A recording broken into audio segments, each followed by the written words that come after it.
Welcome to another episode of the Nuances Podcast, where we go beyond first impressions with the Asian diaspora and explore our often complicated relationships with our cultures and how they affect everything from our career choices to our views on anti-racism, disability justice, religion, feminism, LGBTQ rights, and more. I'm your host Lazu, a new American who grew up in the only place the dodo bird ever lived, Mauritius. Grocery List as a 14-year-old by Chua. Composed in May 2023. Number 1, paler skin. Number 2, eyelids. 3, a nose with a bridge to hold up my glasses. 4, ice cream. 5, food that doesn't smell Asian. 6, white bread.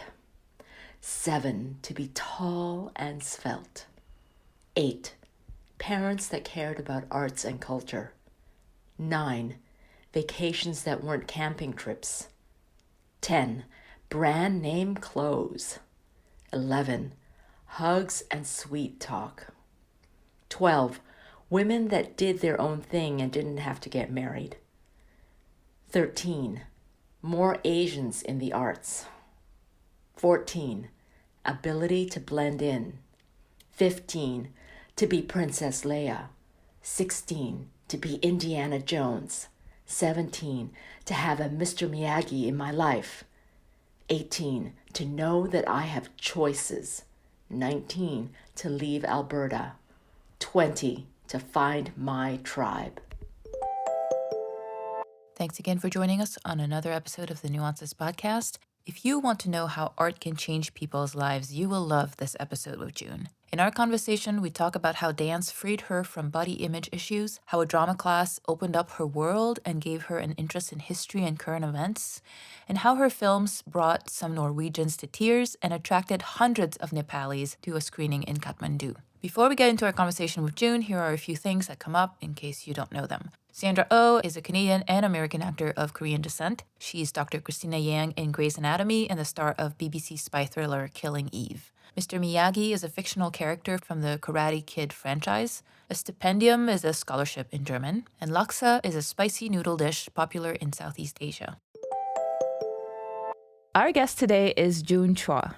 June loves to tell stories in a myriad of ways. She's an award-winning filmmaker with more than 20 years' experience in journalism, writing, editing, broadcasting, and communications. She also helps artists with their proposals and grants. She's now developing a creative nonfiction project, a collection of poems and stories. In 2015, she decided to resign from her life in Canada, selling her things, giving away books, and moving to Berlin, alone. It would mark a second migration. Her family moved from Malaysia to Canada in the 70s. June, thank you so much for being here with me today. I'm so grateful and happy to be here. Thank you for having me. So, your family moved to Canada from Malaysia and you grew up in several places in Alberta. What was that like for you growing up? Did you feel like you were part of the communities around you? I love this question because I come from Alberta, which I've often told people is considered the Texas of Canada. And you can take that many ways. It's very right-wing. It's cowboys and oil. However, we did end up in a small town called Oyen, out on the Bald Prairie in a trailer park. I can't think of a more North American experience. We had no idea, actually, when we moved there, what it was supposed to be. We didn't have stereotypes in our heads. At least I didn't. I was quite young. And Oyen being less than 1,000 people with the only other Asian family running a Chinese restaurant, we were definitely people who stood out. But I have to say, it was a truly magical experience. And I found it interesting that people from big cities are often astonished that I say that. Mm-hmm. But maybe this was a simpler time, if I can call it that, in like the late 70s, because people were welcoming. They smiled at us. My father took a job out there as a gas and pipeline engineer. It was the first job he was given. And they said to him, you'll need to live out in this little tiny town for 6 or 7 months. So he said, it doesn't matter. We have almost nothing. We each had 2 pieces of luggage. So we just moved out there. He had a coworker named Harvey, whose wife, Ruby, was very kind, and she also had 3 kids. I think it was only our second day there, we heard a knock on the door, and she had baked a pie for us. I know this is sounding like I made it up, but I did not make this up. Harvey and Ruby and their 3 kids, they were wonderful. And I had my first Halloween there, our first Halloween ever. And I think there can be nothing more magical for a small child than to think that people would give you candy for free. We couldn't believe it. It was just like, what is this? My parents got to know people in town. And one of these teenage girls said, I'll take your girls out trick-or-treating. So she took us trick-or-treating around this wonderful town where we got free candy. And we would even trick-or-treat at the little hospital, or maybe it was a clinic. I can't remember, but the clinic gave us like bandages. And then we would trick or treat at the local Max Milk or 7-Eleven or whatever you want to call it at that time. And of course, they gave us lollipops and stuff. It was absolutely fantastic. And the kids, even in this school, were very kind. And I have to say, when we moved into this big city, which is Calgary, and Calgary at the time might have had 700,000 people. I think it's now 1.3 million. But Calgary was rough.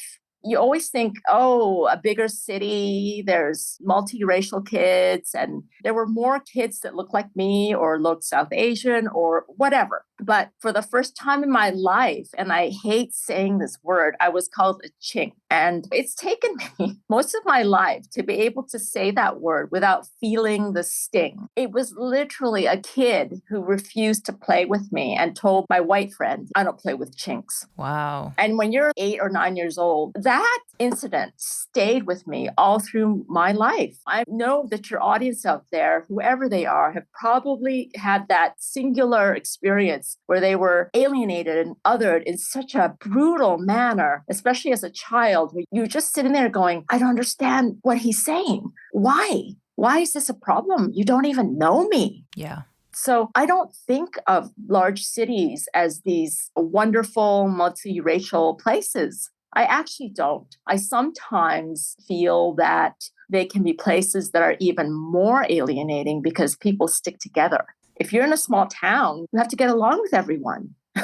There's no choice. So I grew up in Calgary, and it's still weirdly my hometown. It's the town of the biggest rodeo on earth, the Calgary Stampede, which is also a strange thing to grow up with as a little Asian girl, because every year we dress up as cowboys and we have a parade. I remember that parade. I had a little pink cowboy hat. My mom dressed us up in Western gear, mostly like Western shirt and jeans. And then we would watch the parade, which starts the Calgary Stampede every year in July. And then afterwards, we would go for dim sum in Chinatown. It's awesome. That encapsulates the entire Albertan experience for me. How strange it is to say all these things in one paragraph. Yeah. So I would say that it was harsher in the big city, but eventually I got friends and I felt all right. When you look back from this point of view, from years later, I realized that I purposely chose to befriend white people. It's like I felt that protected me. That's something that has taken me years to understand and years to undo, to be honest. Yeah. I have to be honest to all my Asian brothers and sisters out there that I purposely avoided befriending other Asian people. Although I would say by the time I hit high school, I had friends who were Chinese, Korean. By high school, it was all right. But still, I think I've definitely struggled with that idea that if I'm with a white person, I'll be safe. Yeah. So was it like you felt that if you were with other Asian kids, you would be stereotyped as one of those kids, whereas if you were with mostly white people, you would be accepted as one of the white kids, even though you're not quite white? Mm. Was that kind of the thinking? Yeah. Yeah. I think you hit the nail on the head. It's, oh, I'm not one of those Asians. I'm one of you. I understand you. I eat white bread. Also, when I say safe, if you're walking down the street with a white person, I felt, and I still feel that, to tell you the truth, I felt that no one would bother me. Yeah. And unfortunately, it's true to this day. That if you're a couple of Asian or POC people, you can be a target. Yeah. It's terrible when I think about it now, so many decades later, that this is still the case. Yeah, I was white adjacent. Yeah. So the poem that we just played that you wrote, In your poem, you have a few items that really punch me in the gut because they would have been on my list too as a teenager. The eyes, the nose, being tall and svelte, all those Eurocentric beauty standards. How has your perception of beauty and your physical attractiveness changed over the years? Man, do you have another couple of hours? Yes, it has changed. I didn't feel attractive for years. I thought my nose was too flat. As you can tell, I wanted a bridge for my nose. I didn't have those big eyes, and my skin was a bit dark. I didn't have that fair hair, all that stuff. But I have to say, it goes through levels because as I got to university, I understood that, oh, I'm attracted to some people. And people find me attractive and they want to go out with me. And I thought, okay, then obviously, whatever standard of beauty I had ebbed away in university. In my 20s, I was still thirsty for more representation. There wasn't enough Asians anywhere, and especially females. And I wanted to have more of them, but there were very few. Sandra Oh in the 1990s started her career in Canada. And I followed her trajectory because we both grew up in Canada around the same time. I am not obviously as famous as she is, but I consider her like a contemporary in that sense. Yeah. And so she was the one I hung on to for like 20 years, I swear, because while she can appear on camera, she has monolids and a round face. And of course, on different shows, people find her attractive. So I hung on to her for a while. And then I think what really worked for me was sometime in the early 2000s, I took up flamenco dancing. And surprise, I took flamenco dancing.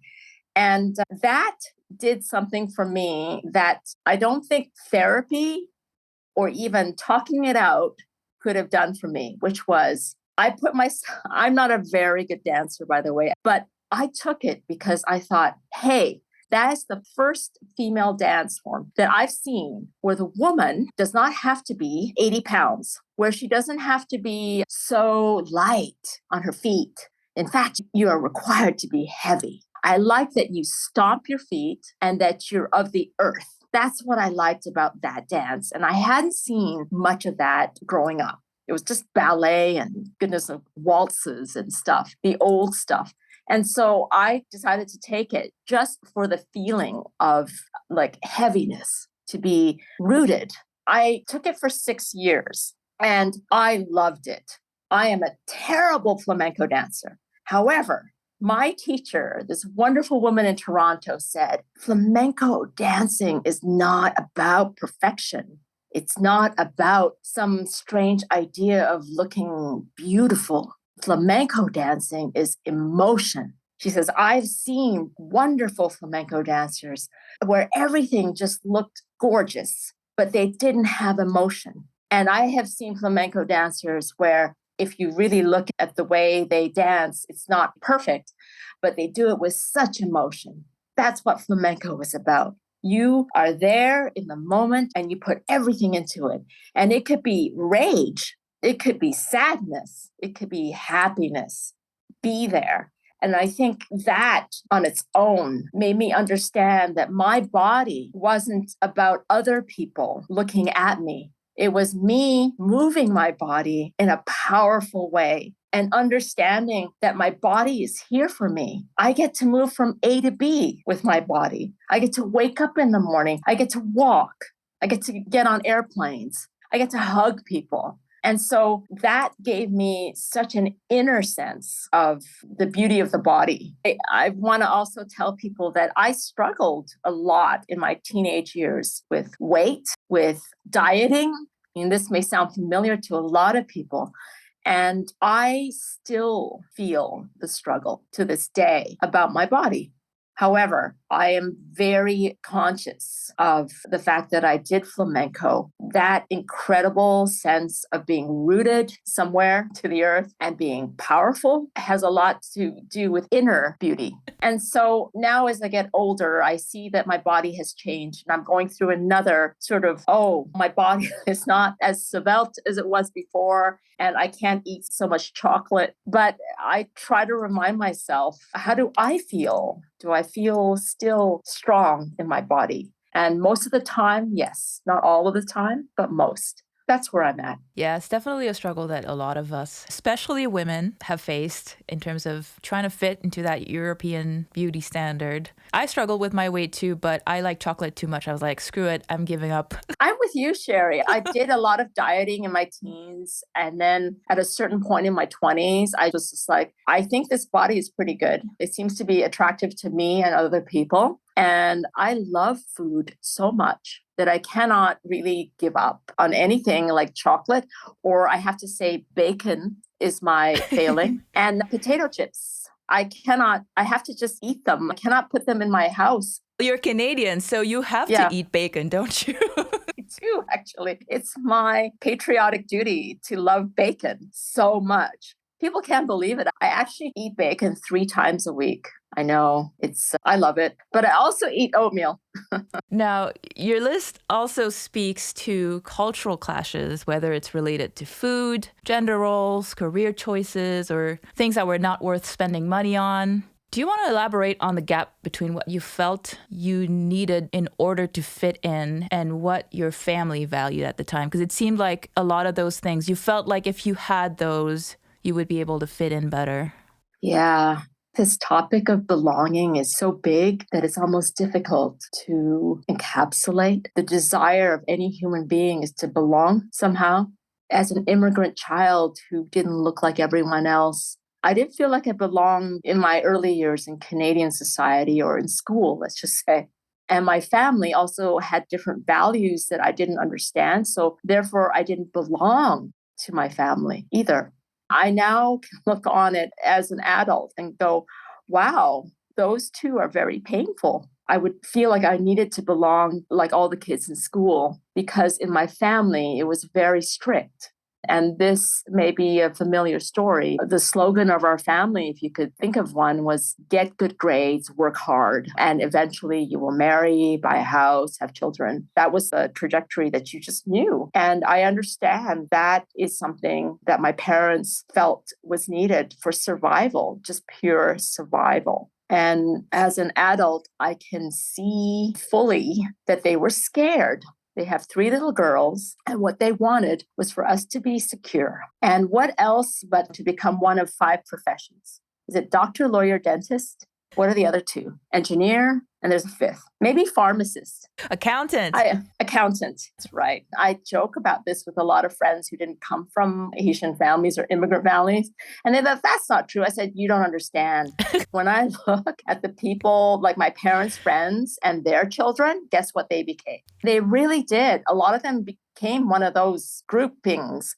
So I I use the word Mr. Miyagi. Mr. Miyagi stands for so much in that poem, which is a role model, someone to mentor me and to reconnect me maybe to something from my own culture that I could be proud of. Which at the time, I know my parents didn't have time. They were working too hard. So that's not something I can fault my parents for at this time. But it is something that years later, all of us have to deal with. This sort of lack, this gap, you say. It felt like a chasm, like a huge canyon between the fact that I didn't see myself as any of those 5 professions at all. I was so far away from that internally. And then also that I wanted to be Sandra Oh. I just admired her from afar because I was like, wow, at the age of 19, she got her first starring role in a Canadian biopic of a Chinese Canadian poet, which is actually quite major when you think about the 1990s that time.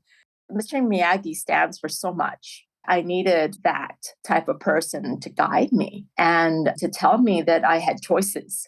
And when you're growing up in what I would deem the Texas of Canada in an immigrant family, when there's no internet, by the way, and you can only watch so many TV channels that have white people on them, then what are my choices? It's so limiting. Yeah, one thing that came from that poem when I was reading it was it seemed like you felt you lacked choices, that you didn't have agency. So at what point did you finally feel empowered to be yourself and pursue the careers that you wanted? That is a very good question because having agency has taken me years. I think I had a tiny amount of agency in high school when I took drama class. I just thought, you know what? Life isn't just about chemistry, math, biology, and whatever else I had to take.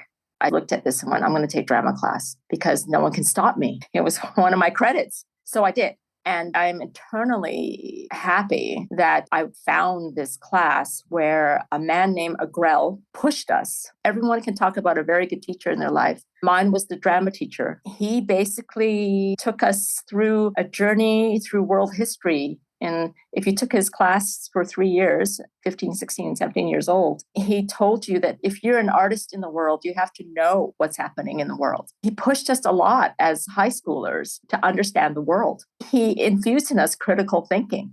He would say, what did you watch on the news last night? This is drama class. We're just like, oh, we watched people were starving somewhere. He goes, and do you think that's your fault? I said, we're not sure. What answer do you want? And he just said, think about it. What caused the starvation? And really, he pushed us to think about the world of politics and economics and how does that affect people? And then he introduced us to the idea that when you write plays, you're not just a person in a cave writing a play. You're part of the world. So we're going to study this play. Now we're going to research what was happening at the time that the playwright wrote this. Study everything.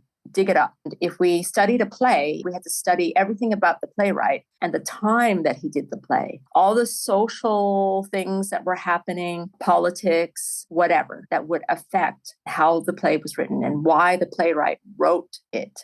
He gave us a good grounding on world politics, history, society, and how plays are done or produced, how the playwright goes about doing these things. And I think that gave me an opening into, oh, the arts isn't just some endpoint. It's a whole world, a universe of creation. And if you're in the world, you can be an artist. As a high school student, it opened me up to world history in a way that made me understand that there's a lot of things happening out there. It sounds so general, but it was bigger than the 5 choices of careers that were open to me. Yeah. And I think that that gave me some agency to pick journalism as a career, which at the time, I have to say, I had no one in my life did anything that different. I look at my cousins and my aunts and uncles. I have virtually no one to follow at the time. Yeah. I just thought I can call myself a journalist, and that's just a little bit different. And I get to write, or I get to do something that is not part of those 5 professions: doctor, lawyer, dentist, engineer, accountant. That was my first introduction to having some agency. But actual agency, I would say, arrived later in life, later in my journalism career. Yeah. So let's talk a little bit about your career in journalism. What was that like to navigate as an Asian woman at the time in Canada? I find it strange when I hear the word career because sometimes when I look back, it looks like I created this. But a lot of times it was just like, I think I'll become a journalist and see where I go with that. And I enjoyed it. The difficulty in the 90s in Canada was that there were so few of us, and we were often seen as special hires. This is a big problem because you need to have people of different backgrounds in a profession, but the people hiring are all the same kind of people, white. So they had to institute programs to make sure they hired people of different backgrounds. And then the problem is you enter these white newsrooms and they just look at you as if, oh, you're special. How could you be good? Yeah. No one questioned me that way, but you could sense it and feel it. There were only a few of us, and you could tell that they were very wary of us, the people who'd been in the news for, let's say, more than 10 years. You could sense it. Just the way they looked at you, it's like, oh, another one. I wonder how she'll do. The difficulty when there's only maybe 3 people of color in a newsroom, let's just say, and one person isn't very good, then suddenly all people of color get painted with the same brush, which is awful. Like, I don't even have words to say that. Whereas I encountered in newsrooms people who were of white European backgrounds who were not doing very much. And some of them were rather inept, but they never got fired. They were part of a large group of people. So no one ever said, oh, all those white people, they must be inept because these 5 other people are inept. It's just unfair on so many circumstances. And that's what happened. They would quietly say to me, oh, you're doing great. And I could tell that they were relieved because, I don't know, some other special hire didn't do so great. It's really difficult because I busted my ass for the first 5 years of journalism, like you wouldn't believe. And I still felt I was going nowhere because it's always been a competitive profession, even more so now. But in the 1990s, it was like I did double the stories of some of the men who'd been there for 15, 20 years. And still, they weren't going to give me a full time job. Wow. And, this is the 1990s. This is not 2020, where we have a lot of other things going on in media. And I was people pleasing a lot too. I was trying to, again, fit in, be happy with everything, and bust my butt doing so many stories. And I burnt out. I actually burnt out in my 20s, which is not unusual these days to burn out in your 20s. But I burnt out. Yeah. And I took my own sabbatical when I was 26. I went to France. Nice. So I always say to people, understand why you're working and protect yourself. A lot of times it's not because you work hard and you're good. It's because of other circumstances. And so you have to protect yourself, your health, your well-being. That's number one. Yeah, there's this double standard when you're a minority and they consider you a minority hire. It's like when you're good, it's, oh, we're all good. So of course you have to be good. When you do well, they don't go and say, oh, all the BIPOC hires must be good. No, that doesn't happen. It only happens in the other direction. Oh, so true. That is so true. That's what's so frustrating. Yes. I always try to counter that type of talk with, you know what? Being part of this great world and being someone of a different background than all the other white people, I am also allowed to be a failure. How about that? Yeah. Can't you see me as a whole person? Yeah. That's what makes me want to scream. I mean, it's just like, I can be a bad person. Yeah. I can be also a good person. I can also fail and also fail at a lot of things. Yeah. In a gigantic way, but I am allowed to fail. But this is the difficulty. The whole model minority image of smiling and working hard and all that stuff is just, frankly, I'm just tired. Yeah. Like, I just try to be direct now. I don't want to be a smiley yes person. As you can tell, I'm not. I've tried all my life not to be, but there have been many times at work where I've had to be. Yeah. And that's what I didn't like, Sherry, is that I just thought, I don't belong at work either. I don't belong here with these smiley people nodding their heads. That was very unpleasant for me too. And so I guess I'm still finding myself. I think that's a lifelong journey for all of us. Totally. It's a lot of pressure when you're a minority in any setting. You have this burden of representing your people. It's like, yeah, I am not all the people. In fact, I am probably a poor example of my people in many respects. Don't look at me for that. Hallelujah. That's exactly what I would say too. So how did you branch out from journalism into other fields? I think that documentary filmmaking is linked to journalism. And I wouldn't say I branched out as much as I saw a story that I felt I needed to follow. And by the mid 2000s, I'd already spent, I don't know, more than a decade in journalism at that point. And I'd already gone into like online journalism, one of the early people at the time. And I thought, okay, this is fun, but really, I would really like to do more. I only did a few documentaries. The first one was called Twin Trek, and it fell into my lap. It was a story about Bengali Norwegian twin brothers from Canada who go to a family reunion in northern Norway and uncover a secret. That's my elevator pitch. And it fell into my lap at a time when I was really looking for a challenge, actually. And so I had to buy a mini DV camera, figure out how to shoot. I didn't know how to shoot a camera at that time. It seems so easy now with all the technology, but at the time, no. I bought the camera kit on my own, and then I taught my partner at the time to shoot a camera, or rather, I asked a fellow filmmaker who happened to be a slightly older Chinese-Canadian cameraman. He said, listen, do you need help? I said, do you have one day where you can just teach us camera tricks? He said, sure, just buy me dinner. I'm like, no problem. Basically, he said to us, your friend is this switch. It was the automatic switch. Because when you're running around trying to shoot a doc and things are unfolding, you can't do white balance or focus. You just press automatic, June. And the other thing is always have sound. Make sure your sound is running.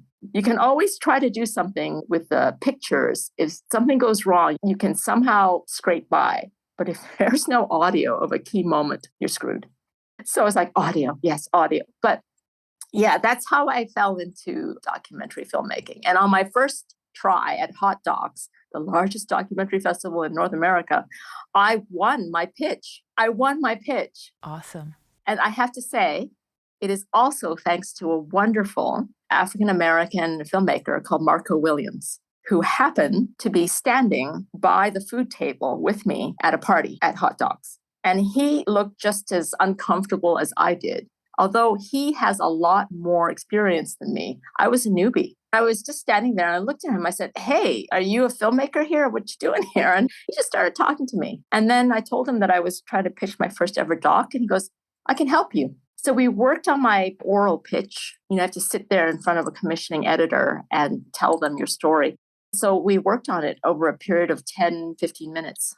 And yeah, I won the pitch competition for that specific pitch prize. Amazing. That got me rolling. Awesome. Yeah, that's how that happened.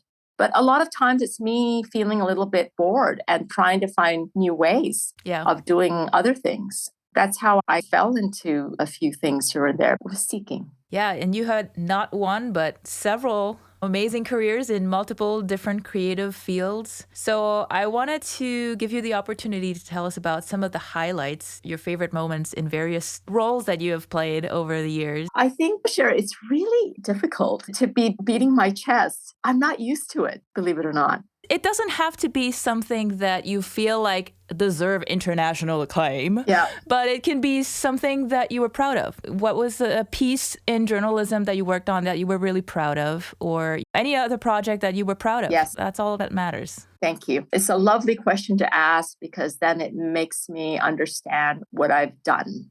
And I don't pause many times to think about it. Yeah. There is a few things I would say I'm most proud of. I worked in the town of Ottawa, which is the capital of Canada, as a TV journalist. I was actually the first journalist ever allowed to follow the SWAT team in Ottawa. So we did a 2-week follow along. And it sounds so quaint now, but at the time, they did not allow TV journalists along. And so I had a first, let's just say. And we did this huge long TV doc about they call them the tactical unit. They don't call themselves SWAT. But I hung around these guys. It was the most intense, dare I say, fun follow along to understand how they work. The other thing is Twin Trek, the first independent doc I did not end up at Hot Docs or at the Berlinale or at any major festival in the world. It did not end up at any medium-sized festival either. And I spent a whole year completely frustrated, like a lot of filmmakers. Like, why wouldn't anyone watch my film? But there was one year, it felt like it was the year for my film. It ended up being shown in this special cultural festival in northern Norway. The film, of course, takes place in that part of the world, and it features a particular part of Norwegian history that was hidden. We showed the film in this cultural festival in their big room, which was the community hall, and like over 100 people in this village. And they went completely quiet after the end, and they clapped politely, like Canadians, actually. But at first I thought, did I insult these people? What happened? And then they started drinking and having fun after this presentation. And when I walked through the village, people were calling out to me and asking if they could buy my DVDs. One woman in particular offered me beer, a large beer. She was slightly inebriated. She says, "I wish my father was here. He would love your film." And I said, "I can sell it to you." She said, "Sure." And then she looked at me. "Do you know what happened after your film was shown?" I said, "I don't know. Everyone was silent. Please tell me." She goes, "All the old people were crying." Oh. I looked at her. I said, "Really?" She goes, "Yes, they were crying, June. They saw them." So you are the Asian women who made white people feel seen. Yeah, a certain segment of that population in northern Norway. I don't want to give up the secret that's in this film.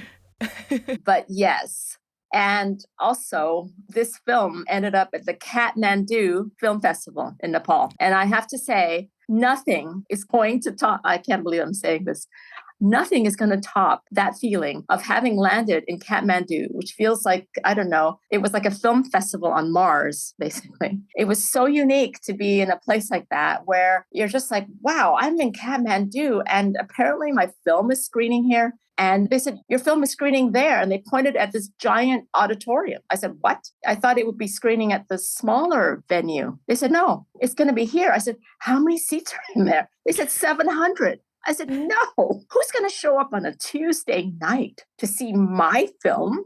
They said, Jude, there's a lot of university students around here. They're going to come see your film. Lots of people. They're going to come. I said, yeah, sure. I arrive on a Tuesday and I see a lineup. Wow. Out the door of this auditorium. I was like, what? And I was slightly hyperventilating, Cher. I'm not kidding. I was just like, wow.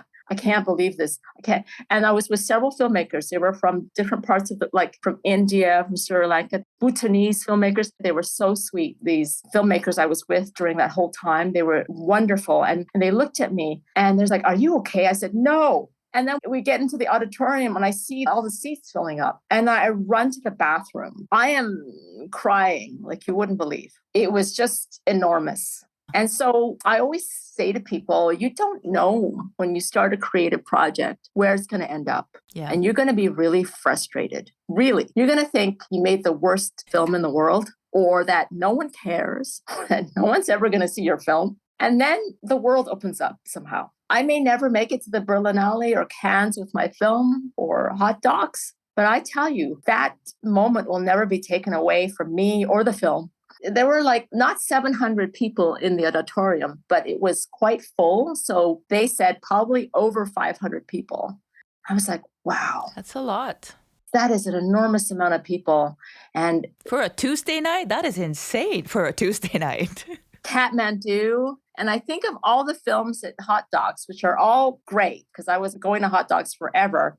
Some of the films would end up in smaller venues at Hot Docs, which is totally fine. But I think if for some reason this film ended up in Hot Docs, I would not have been in the 800-seat auditorium, not like it was at Kathmandu. Yeah. It was stuff like that. You will never forget. And also my other film, Travels with My Brother, not my brother, my friend's brother, actually. It's about an autistic man. We show his inner world by using stop motion animation. That film ended up being screened in, I don't want to use the word strange, places I never thought it would have screened at. A big festival in Switzerland, all over India, in Thailand, and then in the Met Museum in New York City. That's cool. I'm really proud of that. And of course, I've done a lot of writing and personal essays, which I'm proud of.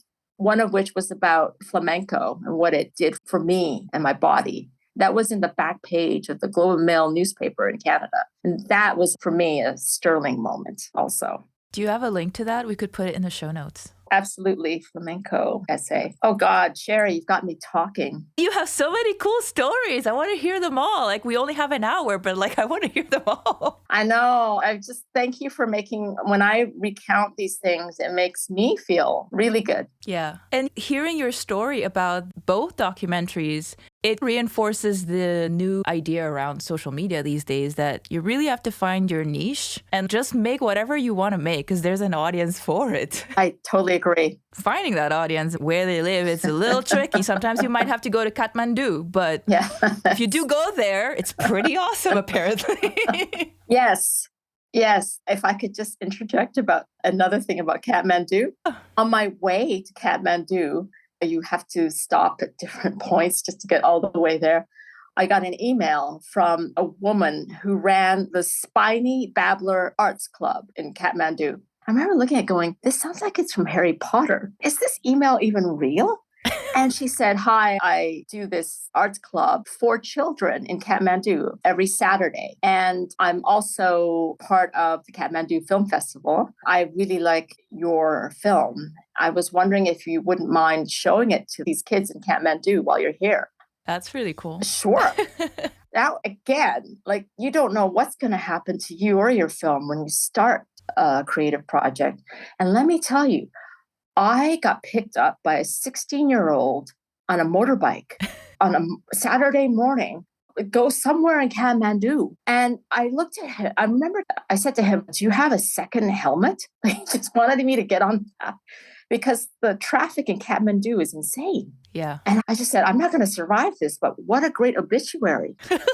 Canadian filmmaker dies on the back of a motorcycle in Kathmandu. And then he just said, oh, yes. So he gave me not the best fitting helmet, but it was a helmet.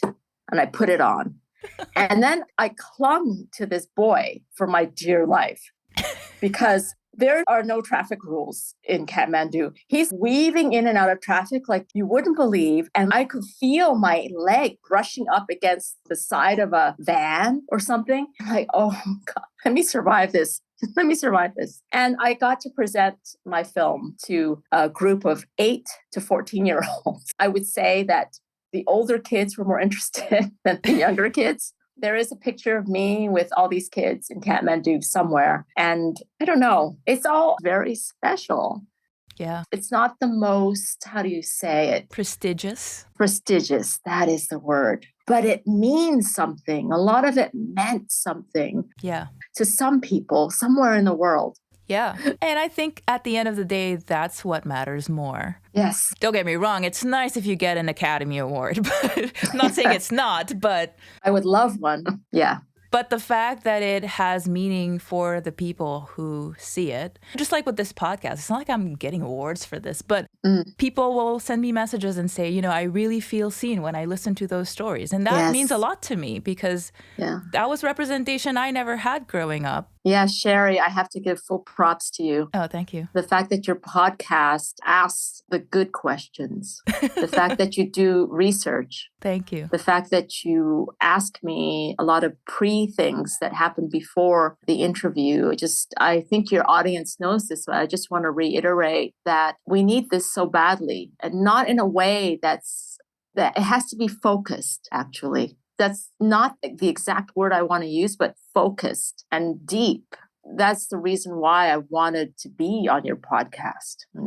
Thank you. I appreciate that. Yes, I do try to make sure that the interview really allows every guest to shine. Yeah. Because I think all the guests that I've brought on the show had really cool stories. And I really want our audience to hear those cool stories. Yeah. Thank you. You're welcome. You moved to Berlin in 2015 and started from scratch after having built your network in Canada for decades. And from the outside, that might seem like a really bold move. And it is. But usually when you have a crazy idea that feels crazy to other people, a lot of times for the person doing it, it feels like the best or the only way forward. Was that the case for you? You did it again, actually. Yes. By 2015, I was almost 20 years in journalism, writing, some documentary. And by that point, journalism had also changed. I think everyone knows that. Between 2010 to 2015, the change was so drastic. It was shocking. If you're in it, you're just like, how did this happen? Why am I putting videos of pandas? And it's true. We put out videos of pandas. I love pandas, by the way, and I watch them. But news organizations were trying to get eyes to their sites. They would do anything. And it was also during the war in Syria that social media got much bigger and much stronger, and to the detriment of trying to get information and news from Syria out into the world. Suddenly, Facebook, Twitter, it got so difficult to put good stories in front of people. And I always say to people, I wish you would stop blaming the media for not whatever. What you need to do as a human being on this planet is to be a responsible human being. Look for the information. Look for the good information. Yeah. Inform yourself. But I'm just a voice in the wilderness at this point. What do? You're in the biggest city in Canada. You've been part of a broadcaster. There's only so many in Canada, by the way. I just didn't know what to do. Also, we had governments that were cutting into the arts at that point, like major cutbacks. And not that you should give up your art. I'm just saying that everything was turning dark between 2010 to 2015. And I felt frustrated as a woman who had hit middle age. What was I supposed to do? I had visited Berlin because I befriended someone who was an actual Berliner who happened to be working for 1 year in Toronto. And she was lovely. And she just kept pushing me, saying, at least come for a visit when I go back to Berlin. And I went in November 2014. I can tell you, November in Berlin is not the south of France. And everyone asks me, why would you do that? I think it's easy to love anything when it's sunny and nice. It's harder when it's raining and cold and dark. So I landed in Berlin on a very sunny day, by the way, for 2 days. It was glorious, and then it turned. Then it got very cold. But I had coffee with people who were friends of friends. I only knew this one Berliner, so I just emailed or messaged people that I knew in Europe and just said, hey, you got a friend I can have coffee with? Berlin is known to be so industrial and dark. Yeah, it's that. But it's also strangely a freeing place. When you arrive in a place that you know no one, you feel free. That is true. Also, people that I encountered that had moved here, they seemed very relaxed. They weren't sitting there telling me they did this or that. They asked good questions. How are you doing? Why are you here? What was your film about? Oh, they didn't go around asking sort of the things that happen in North America, which is people trying to figure out if you, I don't know, own a house or an apartment or where you are in life exactly. Whereas here, it's not about what you are, it's who you are. That's how I felt when I was around here. And I found it so difficult to leave. One person that I met borrowed a projector. And before I left, he emailed me and said, when are you leaving Berlin, June? I got a projector. Let's make a screening of your films. I was like, what? I said, I have 2 films. He goes, sure, let's do it Sunday night. Invite people you know. I said, I know 5 people, Peter. I think you have to invite all your friends. I think 15 people showed up on a Sunday night from different parts of the world. And they asked very good questions after each film. Very pointed, very direct, very honest. So we had a very good discussion after each film, and then we had pizza. And then they asked me, they always ask filmmakers, what's your next project? And I just looked at them. I said, I don't know. I don't have a project. I said, why? And they were so concerned. They said, why? Why? You're a filmmaker. You must have something. I said, no, I have nothing. I actually don't feel very creative. To be in a room of strangers that had such concern for what I would call my well-being was practically revolutionary for me in that moment in time. Wow, I feel more cared for in this room than I did at work, where I'd been working for so long, in a city that I had slowly started to dislike. Just the care, which total strangers looked at me like, oh, it was wonderful. One guy said to me, why don't you come to Berlin? You can come here just for 6 months. I said, really? I don't think so. I mean, I would have to, what would you have to do? Well, I would have to take, a leave. And then what do you have in Toronto? I said, an apartment. Your answers become ridiculous when people ask you. And I said, what would I do for, how would I? He looked at me, he goes, you're from Canada. You can get here and go back home. There are people in this room from Eastern Europe, especially, who came here, June, with nothing. And when he says nothing, he means it. Yeah. And that's when it really hit me. Like, what was my obstacle? Yeah. What's really holding you back? Yeah. And my obstacle was me. My obstacle was ideas I had of me, ideas that I thought society had of me, that I was supposed to, I don't know, be successful in some manner. I don't know what. 2014 was a watershed. It was just like, I can't even tell you why I shouldn't come here. Yeah. But I'm making excuses. But I went back to Toronto and thought that I was just here for a vacation and that I should just forget about it. And that's the interesting part. I could not forget about it. It kept coming back to me over and over again as I did my job, as I schlepped myself around the city that I was disliking at that point, and thinking to myself, why am I here? I actually don't like it at all. None of it. Yeah. So yes, I came to a point in my life where I had to leave. I had to leave. I didn't see any more choices left in that city for me. I didn't like being there at all. And so I packed up. 6 months later, I packed up. I shipped some boxes. I gave away clothes, shoes, bags. Oh, my beautiful bags and books. And I arrived in Berlin with 3 pieces of luggage, a box of shoes, and no plan. Probably the best decision I made. Yeah, sounds like it was a great decision. So what would you say is the experience of minorities in Berlin? Like, how does that differ in Europe versus North America from your experience? I think the difference has to be with the type of racism. Racism comes in so many different forms. There are a lot of minorities in Europe that have such a different history than the minorities in North America. So, as someone who's now lived in both, I would say that at minimum in North America, I can walk the streets and feel as if, not always, for the most part, in Canada, people believe that A, I speak English, and B, that possibly I'm actually from there. When I was younger, people used to mimic Chinese to me, but that was when you're a kid. But in Europe, we're now 2023, there's still incidences of people of Asian descent getting these weird people trying to mimic Chinese to them as if to insult you. And I just think, how can it be that your racism is so stupid? Like, how pathetic is that? So there's this strange sense of reliving a time in the 80s, right? When there was a certain type of racism that doesn't normally happen in North America.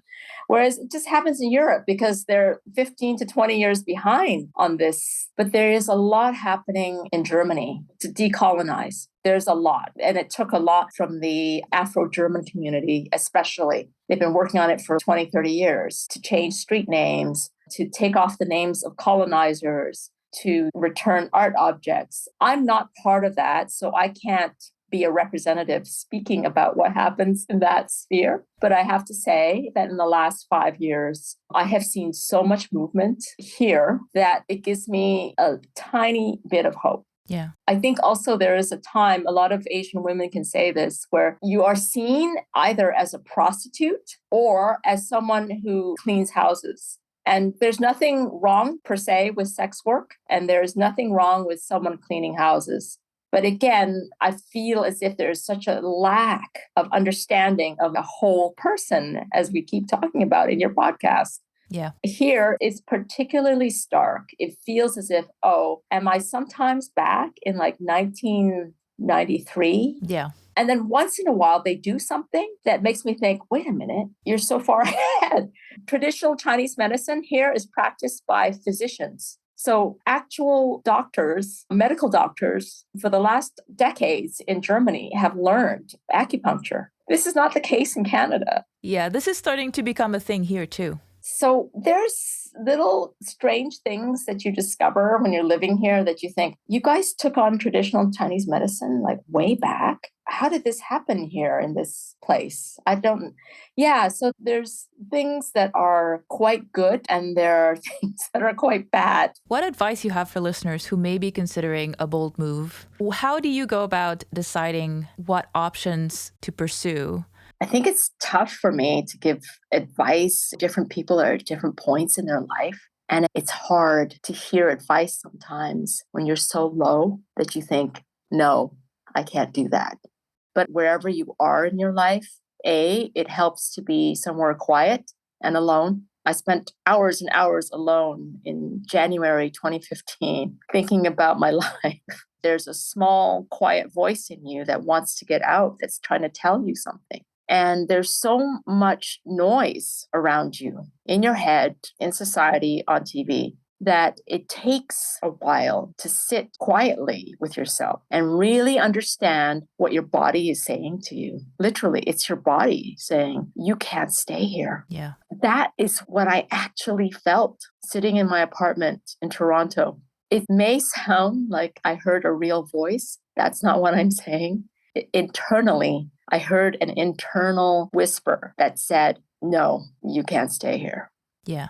And I'm not telling people to move halfway across the world. That is not what I'm saying. It's about decision making. And it's so difficult if you're tired, fatigued, upset, depressed. And it's also figuring out really what are you doing that is for yourself, that you personally, your own self wants to do, and what you're doing because you think that's what you're supposed to do or want to do. Yes. And what other people think you're supposed to do or want to do. Yes. Untangling all of those is really important. Totally, Sherry. The questions that you just posed to yourself are perfect. What are my values? Yeah. Which speaks to what you want to do with your life. How do I see myself? And how do I see other people see me? Yeah. Is that correct? If it's not what you want, something is off kilter, right? And I think it's taken me years. And even being in Berlin for the last 8 years, even just sorting that out for myself yet again. When I was sitting in my apartment in Toronto trying to make life choices, sometimes you see a quote and it just resonates with you. Apparently, this was attributed to F. Scott Fitzgerald, but it's been said that it was written in a film. So some brilliant scriptwriter wrote this, by the way. And it's, for what it's worth, it's never too late or too early to be whoever you want to be. There's no time limit. Start whenever you want. You can change or stay the same. I hope you make the best of it. I hope you see things that startle you. I hope you feel things you never felt before. I hope you meet people who have a different point of view. I hope you live a life you're proud of. And if you're not, I hope you have the courage to start all over again. That's perfect. So I wanted to ask you what's next for you and what are you excited about? I am totally into creative writing. I got a Stipendium, as they say in German, to develop my book idea, which is a collection of poems, stories, creative nonfiction that speak to my experience. So I'm using objects and things to talk about my life. I don't want to do a straight memoir. It's more thinking of an object and talking about it. For instance, I did an essay that was translated into German and published by an online Berlin magazine called Poco Lit. And it's called Ode to the Dandelion. And so I did an entire personal essay that talked about having to dig up dandelions when I was a kid. But that whole essay, of course, opens up into the whole idea of what is a dandelion? Yeah. It's a weed that no one wanted. But in fact, it helps all the plants around it, as we discovered now. And it grows everywhere. It passes borders, cultures, pristine lawns. So this essay gave me the idea of, yes, I can do different types of writing, not just essays, but poetry, even science fiction, that can take an object or an idea and I spin it in a way that is about my experiences. I've written 3 poems now and 1 science fiction piece, 1 fiction piece. And I'm just pushing the idea that I can be a creative writer, not a journalistic writer, which can sometimes be creative, but not in this sense. Awesome. So I'm excited to figure out if this is going to be something, and it may not. When they say dare to fail, what they mean is just dare to do it. That's what they mean. Yeah. There's no guarantee in exploration. You just got to do it. It's so fulfilling, Sherry. I think you know that too, right? Yeah. For all you people out there who are creative in any way possible, the fulfillment level is so high that in the end, who cares if you got a prize or whatever? All the best things I ever did in life had to do with taking some sort of risk. Yeah. I like to round out the interview with some rapid fire questions. Oh. These are 1 word or 1 phrase answers you can explain, but you don't have to. Okay. Whoa. Ready? Yes, I think so. What's an Asian food that you should like but don't? Anything with runny eggs on it. What's an Asian food that you'll never get tired of? Malaysian laksa. What languages do you speak? English pretty well. French, all right. And German, still badly. Hey, getting there, right? Yes. It's a journey. What is a film that inspired you recently? It was the Namjoon Pig. Moon is the oldest TV. It's a documentary about the first ever video artist. This particular doc will inspire you in so many ways. His life is a testament to creative exploration. The other doc that I enjoyed is called 9 Man. It's about this special volleyball game that Chinese men used to play in Chinatown. And now it's like tournaments all over the US and in Canada. That is the fantastic doc by Ursula Liang. Who's a writer that's inspiring you right now? I recently read Minor Feelings by Kathy Park Hong. That tore away so many ideas I had, even though I thought I knew a lot of things about the Asian American experience. Other books that I would suggest, The Fortune Cookie Chronicles by Jennifer Eight Lee, a wonderful ride through the history of the fortune cookie. And My Year of Meats by Ruth Ozeki. It's about a TV producer who has to create some sort of docuseries. Awesome. Thank you so much for hanging out with me today. It was really such a treat chatting with you again. Yes, Sherry, I just want to say that I felt seen and heard by you. Thank you so much. Wow, it's been a very deep ride being part of this podcast, so I have enjoyed it as well. Keep doing it. Thank you so much. Really appreciate it. Here are our takeaways for today's episode. Number 1, art is never created in a vacuum. It's always a reflection of its time and its creator. Number 2, feeling beautiful is not about external looks, but about feeling comfortable in our own bodies and our own power. Number 3, quiet time alone, and therapy I might add, can help us untangle what we really want, what is really possible, and every other obstacle or expectation that we've taken for granted as fact without questioning. Number 4, progress is non-linear. North America and Europe have made very different kinds of progress when it comes to racial equity. The grass isn't always green elsewhere, but we can learn from our peers' success from across the pond. Number 5, immigrant parents struggling to survive often do not have time or the bandwidth, or perhaps even the vocabulary to provide emotional support. If that's something you struggle with, you will really enjoy last week's episode with licensed therapist Rita Petmasai. And lastly, we often deny ourselves the life that we want because we think that that's the right thing to do, that's the honorable thing, the expected thing to do. But if we peel back the layers, sometimes we might find that all we have are excuses and fear of failure or judgment. And those alone aren't great reasons. I hope you enjoyed this episode with June. Next week, our guest is Nastasia Jagat Singh, a Mauritian Canadian of Indian descent. Her essays on Substack really made me reflect on my own experience as a Sino-Mauritian living in North America. Join us as we bust some myths about the Canadian dream and talk about how the 2020 George Floyd protests resonated around the world and activated conversations as far as Mauritius, and how we're both deconstructing the sexism, ableism, and all the isms we internalize from both countries. This week's song is called Sidelines Aren't For You. Once again, thank you for listening. My name is Lazu, and I hope you'll tune in next week for another nuanced conversation. So many reasons to turn the other way. Play it safe, play it cool, and live another day. But you won't take it, you must break it. The change it has to come.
nonfiction.